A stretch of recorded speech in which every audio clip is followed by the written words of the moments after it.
the winter of 1135, the sudden death of King Henry III of England set into motion one of the darkest and most chaotic periods in medieval history.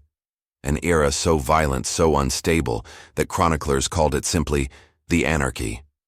With Henry's only legitimate son drowned years earlier, his throne was left to his daughter, Empress Matilda, a bold and intelligent woman groomed to rule. But the idea of a female monarch was unthinkable to many of England's powerful barons.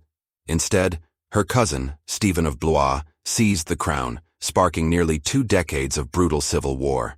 Castles burned, villages starved. Families were torn apart as loyalties shifted, and England became a battlefield.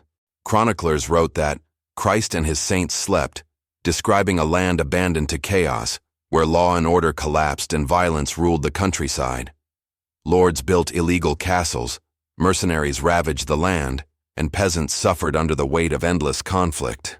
At the heart of this struggle was not just a fight for the throne, but a clash of personalities. Stephen, charming but indecisive, versus Matilda, determined but often seen as proud and unyielding. Their rivalry plunged England into a deadly stalemate. In 1141, Matilda even captured Stephen and nearly claimed the crown. But fate turned against her when the people of London rose in rebellion. The war dragged on for years, neither side able to fully win, until exhaustion forced compromise. Matilda never wore the crown, but her son, Henry, would rise as Henry II, founding the powerful Plantagenet dynasty and shaping England's future. Yet the scars of the anarchy remained, a warning of what happens when ambition, betrayal, and desperation tear a kingdom apart. This was not just a forgotten civil war. It was a time when England teetered on the edge of collapse, when chaos reigned and survival itself was uncertain.